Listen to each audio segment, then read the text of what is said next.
오늘 하나님 말씀은 로마서 14장 22절입니다. 로마서 14장 22절 말씀을 제가 받들어 읽겠습니다. 내게 믿음이 있느냐? 그 믿음을 하나님 앞에서 스스로 가지고 있으라. 자신이 승인하는 일로 자신을 정죄하지 아니하는 자는 복이 있도다. 잠깐 말씀을 위해서 기도드리겠습니다. 하나님 아버지, 참으로 감사를 드립니다. 오늘도 주님 부활하신 첫날에 사랑하는 지체들을 이렇게 한자리로 불러 모아주시고 마음을 드리고 몸을 드리고 물질을 드리고 또 말씀에 경청하는 가운데 저희들이 한 주간을 살아가는 데 필요한 영의 양식을 공급받기 간절히 구하고 원합니다. 이 시간 영으로 충만한 가운데 저희들의 마음의 문을 활짝 열어주셔서 주님께서 준비하신 그 말씀에 잘 경청할 수 있게 인도해 주시고 또 주님께서 준비하신 그 말씀을 통해서 저희들이 더욱 주님 앞에 부끄럽지 않은 그런 그리스도인으로서의 삶을 살아갈 수 있는 마음에 결단할 수 있는 계기가 될 수 있도록 인도해 주시옵소서. 특히 저희들의 믿음을 더욱 견고하게 세우고 달려갈 길을 마칠 때까지 결코 흔들리지 않는 그런 저희들의 생애가 되도록 역사해 주시옵소서. 다시 한번 주님 앞에 모든 것을 감사를 드리옵고 다시 오실 우리 주 예수 그리스도의 이름으로 기도드렸습니다. 학생들은 자신의 실력을 인정받기 위해서 시험을 칩니다. 운동선수는 경기를 통해서 자신의 실력을 검증받는 것이에요. 세상에 살고 있는 모든 사람들은 그것이 무엇이든 또 어디에서든 간에 자신의 어떤 능력을 인정받고 입증하기 위해서는 평범한 상태에서는 그게 어렵습니다. 그래서 어떤 문제가 생기고 힘든 상황이 생겼을 때 어떻게 대처하고 처신하느냐에 따라서 그 사람의 능력이 검증이 되어지고 입증이 되어지는 것이죠. 풍랑이 심할 때 유능한 뱃사공의 진가가 발휘되는 것처럼 그리스도인들 또한 이 죄악된 세상에서 영적 전쟁으로 인해서 어렵고 힘든 상황 또 물질적으로 건강으로 인해서 힘든 그런 처지에 놓였을 때 비로소 그 사람이 어떤 믿음을 가지고 있는지를 우리가 알 수 있고 또 스스로가 자신이 하나님 앞에서 자신의 믿음을 입증할 수 있는 계기가 될 수도 있을 것입니다. 교회 안에 어떤 사람이 신실한 그리스도인인지를 구별하는 것도 교회 안에 문제가 생겼을 때 영적 전쟁이 일어났을 때 상황이 힘들어졌을 때 비로소 알 수가 있게 되는 것이. 대부분의 사람들은 자신이 편안하고 자신에게 유익이 있고 그럴 때는 뭔가를 열심히 하죠. 그러나 힘들어져 손해를 보고 자신이 책임을 져야 하는 상황이 되면 한 발 물러서서 구경꾼처럼 손님처럼 상황을 주시하면서 언제든 자신의 유리한 어떤 결정을 내리려고 하기 때문에 그렇다라는 것입니다. 하나님께서는 각 시대마다 사람들을 부르셔서 하나님의 일을 맡기신 것이 어느 시대나 마찬가지. 저 여러분도 역시 크든 작든 간에 하나님의 도구로 일꾼으로 지금 쓰임받고 있다는 것이. 그렇다면 저 여러분은 어떻게 자신의 믿음을 하나님 앞에 입증할 것인가 이거죠. 아브라함은 주님의 명령에 따라 고향과 친척과 아비를 버리고 어디로 가야 될지도 모르지만 가나안 땅을 향해서 출발했고 또 모리아의 산에서 자신의 하나밖에 없는 아들을 번제로 드리고자 함으로 인해서 그의 믿음이 입증되어졌다 이거죠.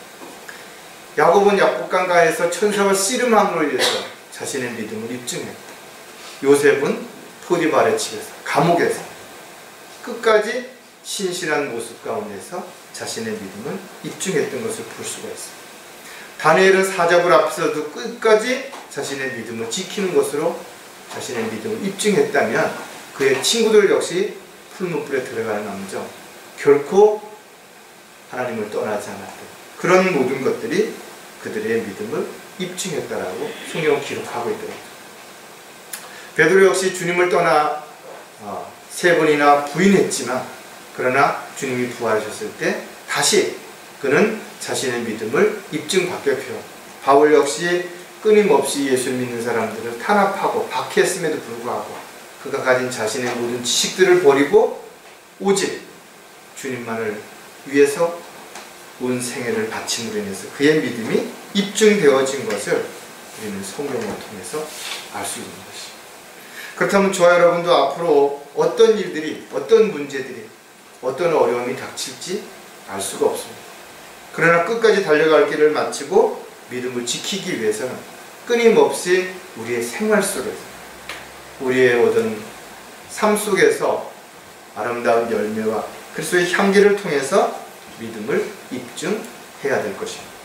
오늘 설교 제목은 자신의 믿음을 하나님 앞에서 입증하려면 어떻게 해야 될 것인가에 대한 여러 가지 부분들이 있지만 그 중에서 또 몇 가지를 살펴볼 것입니다. 저와 여러분은 가장 먼저 자신의 믿음을 자기 스스로에게 입증해야 되는 것입니다. 내가 정말 하나님 앞에서 내가 올바른 믿음을 가지고 있는 것인가. 또 가족들 앞에서 가장 가까이서 자신의 모든 것을 보고 있는 가족들 앞에서도 믿음이 입증되어져야 되는 것입니다. 바깥에 나가서 사람들 앞에서는 훌륭한 사람이요 신실한 사람이라고 평가받을지라도 집에 와서는 게으르고 나태고 이기적이고 위선적인 모습들이 보여진다면 결코 그런 믿음을 입증받을 수 없기 때문에 그렇습니다. 또 함께 믿음 생활을 하는 지체들 앞에서도 동역자로서 반드시 믿음이 입증되어져야 될 것입니다. 그러나 가장 중요한 것은 바로 하나님 앞에서 내가 가지고 있는 믿음이 입증되어지고 있는 것이다. 사도 바울은 고린도 교회에 편지하면서 너희가 믿음 안에 있는지 너희 자신을 시험하고 스스로 입증하라는 것입니다. 또 에베소서에서도 동일하게 이런 말씀이 있어요. 주님 무엇이 주를 기쁘시게 할 것인지를 입증하라 이거죠. 그러니까 자신의 말과 행동의 모든 것들이 입증되어져야 되는 것이죠. 저 여러분은 날마다 무엇을 해야 되는지, 어떻게 해야 되는지 주님 앞에 입증받아야 되는 것이죠. 그렇게 하지 못한다면 우리의 삶은 자신을 위해서, 자신의 만족을 위해서 살다가 주님 앞에 서게 되는 참으로 가치 없는 부끄러운 삶을 살 수밖에 없기 때문에 그런 것입니다. 우리는 창세기 3장에서 이분은 3가지 시험에 실패한 것입니다.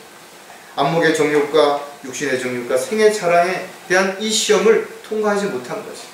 그래서 죄를 짓게 되고 그 이후에 태어난 모든 사람도 역시 아담의 옛성품을 가지고 살아가고 있는 것입니다. 하지만 예수님은 마귀의 시험을 통과하는 것입니다. 자신의 믿음을 말씀을 통해서 입증하셨기 때문에 시험을 승리하러 이끌었던 것을 우리가 알 수가 있습니다. 저와 여러분은 끊임없이 자신의 믿음을 입증하기 위해서 늘 자신의 믿음이 어디에 있는지, 또 무엇을 근거로 하고 있는지, 또 어떻게 그 믿음을 실행하고 있는지를 살펴보아야 될 것입니다. 사도 바울과 같은 그런 믿음의 사람도 언제든지 자신도 믿음에서 떠날까봐 늘 복음을 전파한 후에도 오히려 자신이 버림받지 않게 하기 위해서 자신의 몸을 억제했다라고 성경은 기록하고 있는 것입니다. 저와 여러분이 정신을 차리고 깨어 있어서 주님 오실 때까지 그 믿음을 잘 지켜야 되는데, 그렇게 하기 위해서 우리는 오늘 또 몇 가지를 하나씩 살펴보려고 합니다. 첫 번째, 자신의 믿음을 하나님 앞에서 입증하려면 끈질긴 옛성품의 갈등으로부터 승리해야 한다는 것이다. 구원받은 이후에도 우리 안에는 여전히 타락한 옛성품이 남아있는 것이 쓴뿌리가 되어서 틈만 나면 그 옛성품이 드러나게 되는 것입니다. 그리고 죄의 맛을 알고 있기 때문에 끊임없이 죄로부터 유혹을 받았을 때 갈등하게 된다는 것입니다. 구원받은 이후에 많은 사람들이 넘어지는 이유가 무엇인 것인가 이거죠. 바로 타락한 옛성품의 그 갈등으로부터 승리하지 못했기 때문이라는 것입니다. 저와 여러분이 구원받기 전에는 육신을 따라서 살았던 것을 성경은 우리에게 분명하게 기록하고 있습니다. 그들 가운데서 우리 모두가 이전에는 우리 육신의 정욕대로 행하였으며 육신과 마음의 욕망을 이루어 다른 자들과 마찬가지로 본래 진노의 자녀였느니라 하였습니다. 구원받은 그리스도인들이 자신을 부인하고 성령님의 인도하심을 따라 살지 못하게 된다면 결과적으로는 육신적인 그리스도인들이 되는 것이고, 더 나아가 타락하거나 실족하고 배교하는 그리스도인이 될 수밖에 없다는 거죠. 성경은 육신을 따라 살면 죽을 것이요 성령을 따라 살 때 살 수 있다라고 우리에게 분명히 가르쳐주고 있죠.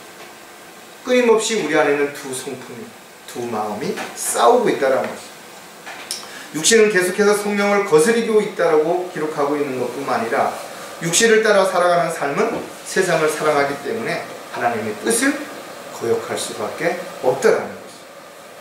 따라서 사도 바울은 너희는 죄가 너희 죽을 몸 안에서 군림하지 못하도록 하라는 것이죠. 몸의 정욕 가운데서 죄에게 순종하지 말라. 끊임없이 우리에게 경고하고 있음을 우리가 잊어서는 안 될 것입니다. 육신의 정욕을 피하기 위해서 우리는 반드시 예수 그리스도를 옷 입어야 되는 것이고, 또 정욕을 채우지 않기 위해서는 육신을 위해서 아무것도 계획하지 말라는 것입니다. 모든 것들이 성령 안에서 행해질 때 육신의 정욕을 이루지 않을 것이고, 우리는 이와 같이 타락한 옛성품으로부터 오는 갈등에서 승리할 수 있게 된다는 것입니다. 자신이 그리스도께 속한 사람이라고 확신한다면 그 육신을 애정과 함께 십자가에 못 박아야 되는 것입니다. 그리고 날마다 자신을 죽었노라고 고백할 수 있어야 옛성품으로부터 우리가 갈등에서 승리할 수 있게 되는 것입니다.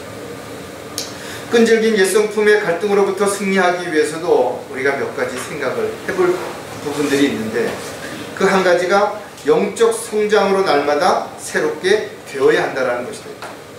그러니까 구원받지 않은 사람이 아무리 선해 보이고 겸손하고 예의 바르고 친절하다 할지라도 여전히 그 안에는 타락한 옛성품을 가지고 있다는 것. 언제든 기회가 주어진다면 그 성품은 드러날 수 있다는 것을 우리는 절대 간과해서는 안 되는 것입니다. 타락한 옛성품은 절대로 개수가 안 되는 것입니다. 그러므로 누구든지 그리스도 안에 있으면 새로운 피조물이라 옛 것들은 지나갔으니 보라 모든 것이 새롭게 되었다. 새롭게 되기 위해서는 반드시 그리스도 예수 안에 있어야 되는 것이고, 예수 안에 있기 위해서는 반드시 거듭나서 우리가 그리스도 안으로 들어가야만 되는 것입니다. 이렇게 되었을 때 새로운 사람이 되고 새로운 삶을 살아갈 수 있는 또 하나의 새로운 성품이 우리 안에 있게 되는 것입니다. 골로새서 3장 9절 10절에 보니까 서로 거짓말하지 말라. 너희가 그 행위와 함께 옛사람을 벗어버리고 그를 창조하신 분의 형상을 따라 지식 안에서 새롭게 된 새 사람을 입었습니다. 분명히 우리가 어떤 존재가 되었는지에 대한 부분을 제시해주고 있다. 따라서 그리스도인들은 진리를 말하고 거짓말을 해서는 안 되는 것입니다. 어떠한 거짓말 안 해도 진리가 없기 때문에 그런 것입니다. 따라서 영적으로 성장하려면 타락한 옛성품을 벗어버리고 날마다 새로운 성품 안에서 주님의 뜻을 따르기 위해 주님 앞에 인도함을 반드시 받아야 한다는 것입니다. 야고보는 너희의 모든 더러움과 넘치는 악을 벗어버리고 너희 혼들을 구원할 수 있는 심겨진 말씀을 온유함으로 받으라고 권고하고 있습니다. 타락한 성품을 붙잡고 어떻게든 뭔가 해보려고 한다면 실패할 수밖에 없다는 것입니다.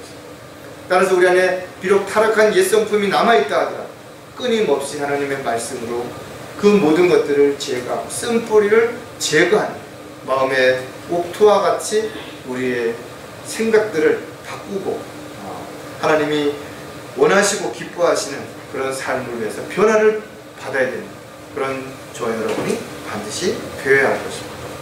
끈질긴 옛성품의 갈등으로부터 승리하기 위해서 우리는 또 한 가지 생각해 봐야 되는데, 오직 하나님만을 신뢰해야 한다는 것입니다. 무엇인가를 두려워하게 되면 눈에 보이는 것들을 신뢰할 수밖에 없는 것입니다. 모든 종교의 시작은 어디서부터 출발이 되는 건가 하면 바로 죽음으로부터의 두려움으로부터 시작이 됐다는 것입니다. 사람들은 두려움에서 벗어나기 위해서 자연이라든지 사람이라든지 온갖 우상을 숭배하기 시작했다는 것입니다. 자신을 신뢰하는 사람, 또 세상이나 세상에 있는 무엇인가를 신뢰하는 사람들, 결국은 아무것도 해결할 수 없는 상황에 부딪히게 됐을 때 비로소 알게 되겠지만, 그러나 아무것도 해결할 수 있는 방법은 없다라는 것입니다. 고린도 후서 1장 9절을 보면, 우리는 우리 자신 속에 사형 선고를 받았으니 이는 우리로 우리 자신을 신뢰하지 아니하고 죽은 자들을 살리시는 하나님만을 신뢰하게 하려 함이라 했습니다.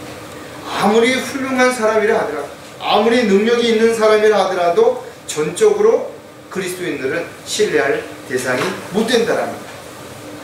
성경은 심지어 자신은 물론 아내조차도 신뢰하지 말라라는 것입니다. 너희는 친구를 믿지 말며 안내자를 신뢰하지 마라. 내 품에 누워있는 그녀로부터 내 입의 문을 지키라. 하나님 안에서, 말씀 안에서 우리가 신뢰해야 되는 것이지, 하나님을 떠나서, 말씀을 떠나서 전적으로 무엇인가를 신뢰하는 것은 결국은 하나님 앞에서 합당하지 않다라는 것입니다. 가장 지혜로운 솔로몬 역시 고난의 때에 신실하지 못한 사람을 신뢰하는 것은 마치 부러진 이와 탈골된 발 같으니라. 아무 쓸모가 없다라는 것입니다. 따라서 그리스도인들이 신뢰해야 할 대상은 오직 하나님 한 분밖에 없다라는 것입니다. 그리고 하나님 안에서 지체들을, 또 가족들을 신뢰하고, 더 나아가서 믿음으로 실행하는 모든 일들을 신뢰하는 가운데 우리가 함께 이 일을 해 나가야 할 것입니다. 끈질긴 옛성품의 갈등으로부터 승리하기 위해서 또 한 가지 더 우리가 생각해 봐야 되는 것은 욕심을 버리고 만족하는 법을 배워야 한다는 것입니다.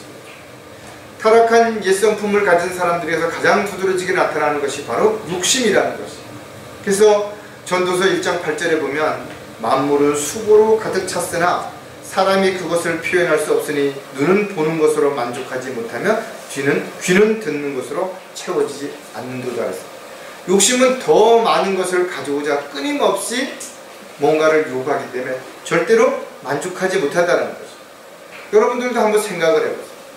여러분들이 힘들고 어려울 때 이 문제만 해결되면 더 하나님 앞에 헌신하고 더욱더 열정적으로 하나님의 일을 위해서 동력자로서 협력자로 살아가겠다고 말하지만, 막상 그런 문제가 생기면 또다시 또 다른 문제로 인해서 또 갈등하고 또 핑계와 변명을 앞세울 때가 없었는 것인가요? 여러분이 얼마나 돈이 많으면 만족할 수 있겠는 것인가요? 여러분들이 얼마나 좋은 집에 살고 얼마나 좋은 차를 타면, 얼마나 좋은 옷을 입으면 과연 만족할 수 있는 것인가요? 세상은 계속해서 새로운 것들이 나온다. 더 좋은 거, 더 사람들이 마음에 뭔가 갖고 싶은 욕구를 불러일으키는 것들이 끊임없이 쏟아져 나오는 것입니다. 따라서 사도 바울이 비록 스스로 만족하는 법을 배웠다라고 고백했지만, 그가 이것을 배우기까지 얼마나 많은 고난과 어려움을 견뎌냈는지를 우리가 한번 좀 먼저 생각을 해봐야 될 것입니다. 빌립보서 4장 12절에 나는 비천에 처할 줄도 알고 또 풍부함에 처할 줄도 아니라 모든 처지와 모든 일에 있어서 나는 배부름과 배고픔과 풍부함과 궁핍함을 다 배웠노라. 비로소 사도 바울이 이런 과정들을 다 거치고 났을 때, 과연 내가 무엇을 위해서 살아야 되는지, 어떻게 살아야 되는지 이것을 알게 된 것이에요. 사도 바울은 오랜 사역을 하면서 참으로 다양한 상황을 실질적으로 경험하게 된 것입니다. 그리고 그런 고백을 하게 된 것입니다. 만족은 외부로부터 오는 것이 아니라 실제로 내 안에서 일어나는 것이 훨씬 더 많다라는 것입니다. 그래서 자신이 있는 곳에서, 자신이 할 수 있는 것으로 인해서, 가진 것으로 인해서 만족하지 못한다면 아무리 더 좋은 것, 더 많은 것을 가진다 하더라도 일시적인 것이지 결코 만족할 수 없게 된다는, 오히려 더 많은 걸 가진 사람들은 더더욱 많은 것, 더 좋은 것을 가지기 위한 욕심이 더 커질 수 있다는 것도 우리가 절대로 생각을 멈춰서는 안 될 것입니다. 그리스도인들이 옛성품으로부터는 갈등에서 승리하기 위해서 우리는 영적으로 성장해서 날마다 새롭게 되어야 될 뿐만 아니라 오직 하나님만을 신뢰하고 욕심을 버리고 스스로 만족하는 법을 반드시 배워야 한다는 것을 우리는 한순간도 잊지 않는 가운데 승리하는 저와 여러분이 되시기를 간절히 바라고 합니다. 자신의 믿음을 하나님 앞에서 입증하기 위해서 우리가 또 알아야 되는 부분이, 두 번째, 세상이 유혹하는 갈등으로부터 승리해야 한다는 것이죠. 이 세상에는 사람들에게 계속해서 새로운 무언가를 제시하고 있다. 또 한편으로는 두려움을 주기도 하는 것이, 거듭난 이후에 새로운 성품을 따라 살아가다가도 신앙생활 속에서 오는 여러 가지 어려움, 문제들, 그리고 유혹으로 인해서 사람들이 갈등하게 되고 결국은 낙오하고 실족하고 다시 세상으로 돌아가는 사람들이 얼마나 많은 것인가요? 세상은 우리에게 의식주를 통해서 또 여러 가지 환경과 여건들을 통해서 끊임없이 우리를 유혹하기도 하고 두려움을 주기도 한다는 것입니다. 사람은 눈으로 보는 것으로 인해서 가장 먼저 욕심을 생기게 되는 것이고 또 유혹을 당할 수밖에 없다는 것입니다. 저 여러분은 세상도 세상에 있는 것들도 사랑하지 말아야 됩니다. 하지만 저 여러분이 분명 세상에 속한 사람은 아니지만 세상에 살고 있는 것입니다. 그래서 의식주를 해결하기 위해서 우리는 또 물질이 필요하고 또 여러 가지 관계를 형성하기 위해서 좋은 환경과 여건들이 필요하다는 겁니다. 그렇기 때문에 끊임없는 세상의 유혹을 우리가 뿌리치는 것은 결코 쉽지 않다는 것입니다. 많은 사람들이 자식을 위해서, 아내나 남편을 위해서 더 좋은 것, 더 새로운 것, 더 사람들이 좋아하는 것들을 얻기 위해서, 풍요를 누리기 위해서 결국은 세상이 주는 유혹을 견뎌내지 못하고 마음을 바꿔서 진리를 버리고 세상을 사랑하게 되는 그런 결과들을 우리는 수없이 보았던 것입니다. 사람이 욕심을 버리지 않는 한 결국 진리가 뿌리를 내릴 수 없게 되는 것입니다. 마가복음 4장 17절에도 보면 그들 안에 뿌리가 없으므로 잠시 동안만 견디다가 후에 그 말씀으로 인하여 고난이나 박해가 오면 곧 실족하는 자들이라. 누구든지 좋은 말이라고 생각할 수 있어요. 그렇게 살아야지 이렇게 말할 수 있다. 그러나 정작 어렵고 힘든 상황이 오게 되면 말씀에 뿌리가 없기 때문에 송두리째 흔들리게 되는 것이고 넘어질 수밖에 없다는 것입니다. 마지막 때에는 더욱 많은 사람들이 진리를 떠나 배교하게 될 것이라고 성경은 경고하고 있다. 뿌리가 없는 믿음이 견고하지 못한 사람들은 결국은 흔들리게 될 것이고 배교의 물결에 떠내려가게 될 것이다. 당신 앞에 주어진 어떤 현실의 만족을 위해서 영원한 것, 앞으로 주어질 정말 가치 있고 의미 있는 바로 주님 앞에 서게 될 때 상과 유혹을 받는 것들을 소홀히 하게 되는 그런 육신적인 그리스도인들이 얼마든지 일어날 수 있다는 것을 우리에게 경고하고 있다는 것입니다. 세상은 지금도 그리고 앞으로도 끊임없이 우리를 유혹하게 될 것이고 우리가 이 유혹에서 승리하기 위해서는 이런 다양한 갈등으로부터 반드시 우리가 이겨내야 된다는 것입니다. 자신을 말씀의 끈을 붙잡고 끝까지 지켜내야 된다는 것입니다. 세상이 유혹하는 갈등으로부터 승리하기 위해서도 우리는 몇 가지를 생각해 봐야 되는데 영적으로, 육신적으로 모두 건강해야 한다는 것입니다. 그리스도인들은 몸만 건강하는 것이 다가 아니죠. 육신이 오히려 건강하고 영적으로 문제가 있으면 더 육신적인 그리스도인이 될 수밖에 없어요.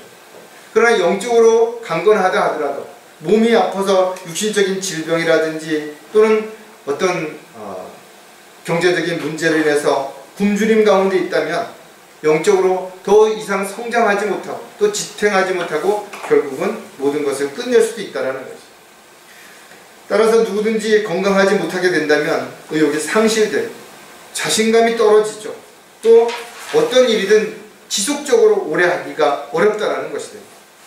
따라서 하나님의 것을 우리가 잘 관리하고 돌보고 언제든 주님이 원하시고 기뻐하시는 일에 쓰임받을 수 있는 도구가 되기 위해서는 자신의 육신의 건강을 잘 지키는 것도 하나님의 일이라는 거죠. 또 마음을 주 안에서 평안히 갖는 것도, 또 영적으로 깨어있는 것도 모두가 하나님의 일 가운데서 반드시 필요한 것들이라는 거죠. 요한 3서 1장 2절에 사랑하는 자의 무엇보다도 내 혼이 잘됨 같이 내가 번성하고 강건하기를 바라노라 그랬습니다. 저 여러분이 건강을 위해서도 그냥 아무것도 안 하고 건강하게 해주십시오 이렇게 기도한다고 해서 건강한 거 아니죠. 우리가 건강을 지키기 위해서는 규칙적인 운동도 해야 되는 것이고, 또 음식도 잘 선별해서 영양의 균형이 깨어지지 않도록, 또 지나치게 자신의 몸을 혹사하거나 또는 많은 스트레스로 인해서 피곤이 누적되지 않도록 하는 것도 우리가 자신의 육신의 몸을 지키는 것 중에 하나라는 것입니다. 특히 영적인 건강을 지키기 위해서 우리는 하나님의 말씀을 듣고 또 그 말씀을 묵상하고 또 하나님의 사역에 함께 동참함으로 인해서 고난을 이겨내고 견뎌냄으로 인해서 더 견고한 또 성숙한 그런 그리스도인으로서 성장해 갈 수 있는 것이다. 따라서 육신적이든 영적으로든 건강한 사람은 세상이 주는 그런 갈등으로부터 우리가 승리할 수 있게 되겠지만, 육신적이든 영적으로는 건강하지 못하면 세상의 유혹을 이겨내지 못하고 그 갈등에서 실패하게 된다는 사실도 우리가 반드시 알아야 할 것입니다. 세상이 유혹하는 갈등으로부터 승리하려면 이 세상에 있는 것에 소망을 두지 말아야 한다는 것이죠. 저 여러분이 이 세상을 살아가는 동안 여러 가지 필요하죠. 그러나 그 모든 것들을 세상에다가 초점을 맞추지 말라라는 것이다. 세상 사람들은 세상에 있는 것들에, 눈에 보이는 것들에 초점을 맞춰서 생각하고 소망하게 되는 것이죠. 그러나 자신이 원한다고 해서 모든 것이 다 이루어지는 것도 아니죠. 또 설사 다 이루어졌다 하더라도 그것이 보장되는 것은 결코 아무것도 없다라는 것입니다. 왜냐하면 세상에 있는 모든 것들은 한순간에 물거품처럼 사라질 수도 있기 때문에 그런 것입니다. 따라서 성경은 그리스도인들이 세상에 소망을 두지 말고 하늘에 소망을 두라는 것입니다. 또 우리의 소망은 주께 있다라고 고백하는 저와 여러분이 바로 산 소망을 가지고 살아가는 그런 삶이 되어야 될 것이다. 고린도후서 4장 18절에 우리가 바라보는 것은 보이는 것들이 아니요 보이지 않는 것들이라. 이는 보이는 것들은 잠깐뿐이지만 보이지 않는 것들은 영원하기 때문이다. 어떤 것이 더 가치 있는 것인지, 더 소중한 것인지를 우리가 영적인 안목을 가지고 또 올바른 분별력을 가지고 잘 분별하고 볼 수 있어야 된다는 거죠. 보이지 않는 것들을 소망하면서 이 세상에 초점을 맞추고 살아간다면 하나님의 말씀에 대한 믿음이 흔들릴 수밖에 없게 된다는 거죠. 성경은 진정한 믿음에 대한 부분을 이렇게 정의 내리고 있다죠. 바라는 것들에 대한 실상이요 보이지 않는 것들에 대한 증거라는 것. 저와 여러분이 가지고 있는 믿음은 바로 이런 것들입니다. 믿음을 가지고 확신 가운데 우리가 기도하는 것이고, 또 우리가 눈으로 볼 수 없지만 영적인 안목을 가지고 확신 가운데 우리가 살아가는 것. 이런 것들이 바로 저와 여러분이 세상 사람들과 다르다라는 것을 우리의 생활을 통해서 반드시 입증할 수 있어야 되는 것입니다. 따라서 그리스도인들은 더 좋은 본향을 향해 이 세상의 삶은 나그네요, 순례자라고 단지 입으로만 말하는 것이 아니라 그런 삶이 생활 속에서 반드시 열매로 드러나야 되는 것이고 아름다운 간증으로 보여질 수 있어야 되는 것입니다. 그래야 세상의 유혹으로부터 승리할 수 있고 세상의 유혹이 왔을 때 뿌리칠 수 있게 되는 것입니다. 또 한 가지, 세상이 유혹하는 갈등으로부터 승리하려면 주님 안에서 참으로 마음이 평안해야 한다는 것이다. 사람은 몸의 안식도 필요하지만 또 영적인 안식, 혼의 안식도 반드시 필요하죠. 아무리 육신적으로 많은 것을 가지고 있다 하더라도 마음이 편안하지 못한다면, 또 영적으로 또 너무나 어려운 상황에 처해 있다면 결코 감사하고 기뻐하는 생활이 지속될 수 없다. 물질적인 어려움도 마음을 불편하게 하고 또 평안을 잃게 만드는 것 분명 사실이라는 것이. 뿐만 아니라 뭔가 근심, 걱정, 염려, 두려워하게 하는 이런 것들도 마음의 평안을 뺏어가는 것도 분명히 우리가 알 수 있다. 따라서 누구든지 주님 안에서 주님이 주시는 평안이 없다면 이 세상은 더욱 힘들고 어려울 수밖에 없는 현실의 세상의 유혹을 이겨낼 수 없게 되는 것이죠. 그래서 갈등하게 되고 낙담하게 되고 실족하게 되는 것임을 우리가 분명히 알 수 있죠. 사도 바울은 고린도 교회 성도들에게 이렇게 권면하고 있다. 고린도 후서 13장 11절에 형제들아 마지막으로 말하노니 기뻐하라 온전하게 되라 위로를 받으라 한 마음을 품으라 평안히 지내라 그러면 사랑과 화평의 하나님께서 너희와 함께 계시리라. 저와 여러분이 생활 속에서 육신적으로 어렵다 할지라도 정말 마음의 평안을 누려야 한다는 거죠. 그래야 고난을 이겨낼 수 있어요. 견뎌낼 수 있다는 것입니다. 특히 모든 삶의 문제가 바로 마음에서부터 시작이 된다는 것이죠. 따라서 그리스도인들의 갈등하는 대부분의 어떤 요소들이 외적으로부터 오는 것이 아니라 내적으로부터 일어난다는 사실을 반드시 염두에 둔다면 내 안에서 일어나는 갈등의 요소들이 결코 세상으로부터 오는 유혹에서 벗어나지 못하게 하는 요소가 된다는 것을 우리가 알 수가 있는 것입니다. 따라서 그리스도인들은 언제 어디서든지 끊임없이 세상의 유혹으로부터 자신을 지키고 또 믿음을 끝까지 견고하게 하기 위해서 흔들리지 않고 어떤 상황에서든지 간에 그 믿음 안에서 생활하기 위해서는 반드시 세상으로부터 오는 유혹으로부터 승리해야 되는 것이죠. 그러기 위해서는 영육간에 강건해야 하며 하늘의 소망을 두고 주 안에서 정말 마음의 평안을 누려야 한다는 것입니다. 마지막으로 자신의 믿음을 입증하려면 마귀가 미혹하는 갈등으로부터 승리해야 한다는 것이 되죠. 끈질긴 옛성품의 갈등으로부터 여러분들이 승리했고 또 세상이 주는 유혹으로부터 갈등도 잘 이겨냈다 할지라도 우리가 지금 살펴볼 바로 마귀의 미혹으로부터 우리가 승리하는 것은 훨씬 더 어렵고 훨씬 더 힘들다라는 것을 우리는 분명히 알아야 될 것입니다. 왜냐하면 우리가 싸워야 할 대상은 영적인 존재들이라는 것입니다. 세상에 있는 사람들, 환경, 여건들, 그러나 그 뒤에 있는 실체를 우리가 분명하게 알아야 할 것입니다. 저 여러분이 세상에 속하지 않았지만 세상에서 살고 있고 여전히 세상에 믿지 않는 사람들을 만나고 또 그들과 함께 직장 생활을 해야 되고 사업을 해야 되기 때문에 참으로 힘들고 어려운 상황이 너무나 많이 있는 것입니다. 왜냐하면 세상은 절대 여러분들을 사랑하지 않는다. 세상을 사랑하는 사람들 역시 여러분들을 인정하거나 여러분들을 칭찬하기보다는 오히려 미워하고 시기하고 공격하기 때문에 그렇다는 것입니다. 왜냐하면 이 세상의 신은 바로 사탄이라는 것입니다. 구원받지 않은 사람들은 자신이 이런 사실을 알지 못하기 때문에 마귀에 속고 있는지 자신이 하는 일이 옳은지 그른지도 잘 분별하지 못한다는 것입니다. 전에는 너희가 그것들 가운데서 이 세상의 풍조를 따르고 공중 권세의 통치자 곧 지금의 불순종의 자녀들 안에서 역사하는 영을 따라 행하였어요. 저 여러분들도 마찬가지로 구원받기 전에 동일하게 그렇게 했다라는 거죠.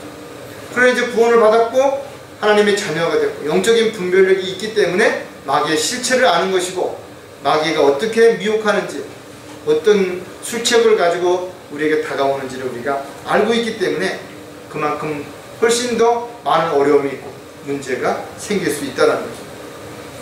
마귀는 빛의 천사로 가장해서 사람들을 속이기도 한다는 것입니다. 또 공격할 대상을 찾아서 마치 울부짖는 사자처럼 산길차를 찾아서 찾아다니고 있다는 것입니다. 마지막 때를 살아가고 있는 저와 여러분에게 성경은 이렇게 권면하고 있다. 아무도 너희를 미혹하지 못하도록 주의하라. 우리 주변에는 우리를 미혹하려고 하는 얼마나 막가는 악한 세력들이 있는지를 우리가 늘 잊지 말아야 됩니다. 안목의 정욕을 피하고 육신의 정욕을 피했다 할지라도 이생의 자랑으로 인해서 수많은 사람들이 넘어지고 있다는 것입니다. 마귀가 가장 약한 부분들을 알고 집중적으로 공격할 뿐만 아니라 아주 교묘하고 집요하게 공격하기 때문에 알면서도 실패하는 그리스도인들이 많이 있는 것입니다. 따라서 우리는 모두 영적으로 승리하기 위해서 늘 정신을 차리고 깨어있을 뿐만 아니라 하나님의 전신 갑옷을 입어야 되는 것입니다. 반드시 말씀으로 무장하고 성령의 능력 가운데서 우리가 대항하지 않는다면 절대로 마귀의 미혹을 이겨낼 수 없다는 것 분명하게 우리가 알아야 할 것입니다. 마귀가 미혹하는 갈등으로부터 승리하기 위해서도 우리가 몇 가지 생각해 봐야 하는데, 주님께서 원하시는 대로 순종해야 한다는 것입니다. 구원받은 이후에 영적으로 지식적으로 성장했다고 할지라도 옛성품이 완전히 사라지는 거 아닙니다. 또 세상의 유혹이 완전히 없어지는 거 아닙니다. 타락한 옛성품을 가지고 있다면 언제든 더 나은 것, 더 좋은 것, 더 높은 위치에 올라가고자 하는 육신의 욕망이 꿈틀대고 있다는 것을 인정해야 된다. 그래서 기회가 주어지면 이런 것들이 자신도 모르게 바깥으로 드러나게 되는 거죠. 그래서 가진 것을 자랑하고 다른 사람들보다 더 잘할 수 있다는 것을 보여주고 싶고, 그런 가운데 결국은 마귀에게 틈을 주게 돼요. 공격을 당하게 되는 것입니다. 사탄이 주는 미혹에서 자신을 입증하려면, 자신의 믿음을 입증하기 위해서는 무엇보다도 자신을 낮추고 겸손한 삶을 살아야 됩니다. 하나님을 두려워해야 된다는 것입니다. 또 자신을 부르신 목적이 무엇인지를 분명하게 하나님 앞에서 가지고 있어야 됩니다. 골로새서 4장 17절에 내가 주 안에서 받은 직분에 주의하여 그것을 수행하라고 아키포에게 말하라. 자신이 가지고 있는 재능이 무엇이든, 또 주님으로부터 받은 은사가 무엇이든 그 모든 것들을 위해서, 또 그것을 올바로 사용함으로 인해서 주님을 기쁘시게 하는 삶이 반드시 되어야 되는 것입니다. 사도 바울은 고린도에 편지하면서 이 직분이 비난받지 않게 하려고 어떤 일에도 거침이 되지 않게 하였다는 거죠.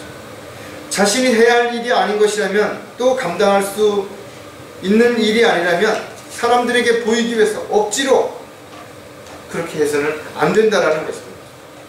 교회의 직분은 하나님의 사역과 지체들을 섬기기 위해서 준 것이지 결코 자랑하기 위해서 준 것이 아니기 때문에, 자신의 직분이 높다든지 또 대단하다든지 특별하다든지 그것을 자랑할 필요는 아무것도 없다는 것입니다. 세상의 직위처럼 많은 사람들이 교회의 직분을 가지고 자랑하고 있다. 그러나 하나님을 올바로 섬기기 위해서, 하나님을 기쁘시게 해드리기 위해서 자신이 해야 할 일들에 대한 책임과 의무가 훨씬 크다라는 것을 먼저 생각을 해야 되는 것이죠. 지체들은 자신의 영역이 아닌 다른 것에 대해서, 또 다른 지체들에 대해서 함부로 판단한다든지 함부로 참견하는 것은 합당하지 않습니다. 각자 자신에게 맡겨진 일에 최선을 다해, 또 가정에서나 지역교회 안에서 자신이 있어야 할 자리에서 최선을 다할 때 그것이 주님을 기쁘시게 해드리는 일뿐만 아니라 가장 강력한 교회, 강력한 가정을 만드는 바로 계기가 될 수 있다는 것입니다. 마귀가 미혹하는 갈등으로부터 승리하려면 신실한 그리스도인으로 발견되어져야 한다는 것입니다. 세상에는 명예를 목숨보다 더 소중히 생각하는 사람들도 있죠. 그래서 가끔은 자신의 명예가 실추되는 것을 견디지 못해서 자살을 선택하는 사람들도 있는 것입니다. 그러나 그리스도인들은 세상에서 인정받기보다는 하나님 앞에, 또 하나님의 사람들 앞에서 인정받는 그리스도인이 되어야 됩니다. 사람들에게 칭찬받고 존경받는 것이 아니라 하나님 앞에서 칭찬받을 수 있는 그런 삶을 살아야 한다는 것입니다. 비록 지극히 작은 일이라 할지라도 그것이 하나님께서 주신 것이라 신실하게 그 일에 최선을 다함으로 인해서 하나님께 기쁨으로 보답할 수 있는 저와 여러분이 되어야 됩니다. 고린도전서 4장 2절에 청지기에게 요청되는 것은 무엇보다도 신실한 사람으로 발견되는 것이라. 일을 잘하는 거 좋죠. 열심히 하는 것도 중요하다 이거죠. 그러나 주인이 맡겨진 일에 최선을 다하고 신실하게 감사함으로 그 일을 하는 것이 훨씬 더 잘하는 것이다. 신실한 사람은 하나님을 두려워하는 사람들이죠. 하나님 앞에 신실하지 못한 사람들은 도구로 쓸 수가 없다는 거죠. 얼마나 많은 일을 했냐보다 더 중요한 것은 신실하게 맡겨진 일들에 최선을 다했느냐가 주님 앞에서 평가되는 가장 중요한 요점이 된다는 것을 우리는 절대로 잊어서는 안 될 것이죠.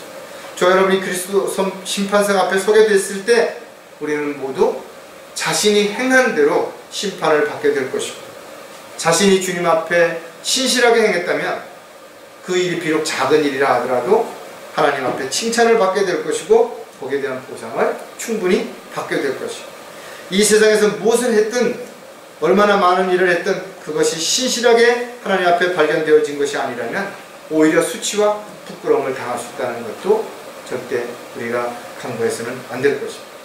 마귀가 미혹하는 갈등으로부터 승리하기 위해서는 하나님께서 주신 영적 권위를 따라야 한다는 것입니다. 하나님께서 영적 권위를 허락하신 것은 질서를 바로잡고 하나님의 사역을 이루어가기 위해서 주신 것입니다. 어떤 특별한 사람이 잘나서 능력이 있어서 열정이 있어서 주신 것이 아니라는 것입니다. 따라서 성경은 영적 권위에 대항했던 자들에 대한 교훈을 왜 우리에게 기록으로 남겨주고 있는 것인가요? 미리암이 모세의 권위를 대적함으로 문둥병에 걸렸다는 사실도, 코라의 자손들이 레위 지파를 시샘함으로 산채로 땅속으로 삼켜지는 사실도 왜 기록하고 있는 것인가요? 하나님이 주신 권위는 하나님의 일들을 위해서, 하나님의 계획을 실행하기 위해서 주신 것이기 때문에 우리는 이 부분에 대해서 반드시 순종을 해야 되는 것입니다. 유다서 1장 8절에 이와 같이 이러한 더러운 꿈꾸는 자들도 육체를 더럽히며 다스림을 경시하고 권위 있는 자들을 비방하는도다. 어느 시대나 마찬가지죠. 하나님의 일은 세상적인 지식이나 경험이나 능력으로 결코 할 수 없다라는 거죠. 아무리 열심히 한다고 해도, 아무리 최선을 다한다 하더라도 하나님께서 허락하지 아니하신다면, 또 하나님께서 인도해 주시지 않는다면 결국은 수포로 돌아갈 수밖에 없다라는 거죠.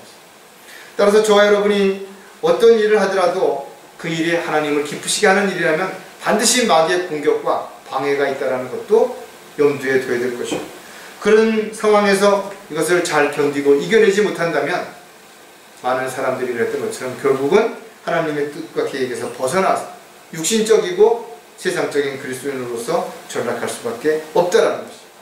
마귀가 주는 미혹으로부터 우리가 승리하기 위해서 우리는 주님께서 원하시는 대로 반드시 순종해야 될 뿐만 아니라 모든 일에 있어서 신실해야 될 것이고, 주님이 주신 영적 권위에 순종함으로 인해서 모든 것이 주님의 뜻과 계획 가운데 이루어지도록 우리는 단지 도구라는 사실을 잊지 않고 종으로서 순종하는 그 명령에 따라서 철저하게 자신을 부인하고 십자가를 지고 주님을 따르는 저와 여러분이 되시기를 주의 이름으로 부탁을 드리겠습니다. 기도하겠습니다.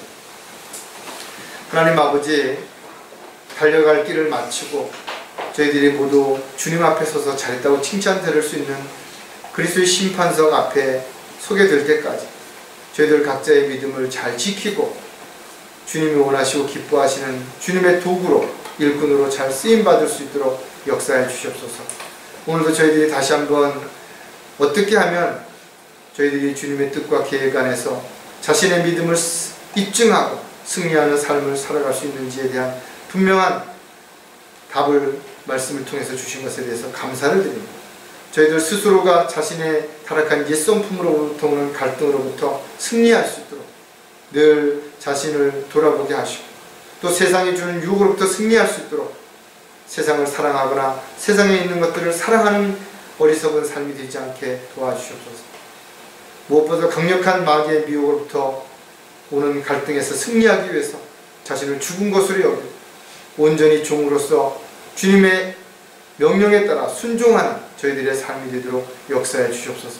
다시 오실 우리 주 예수 그리스도의 이름으로 기도드렸습니다. 아멘.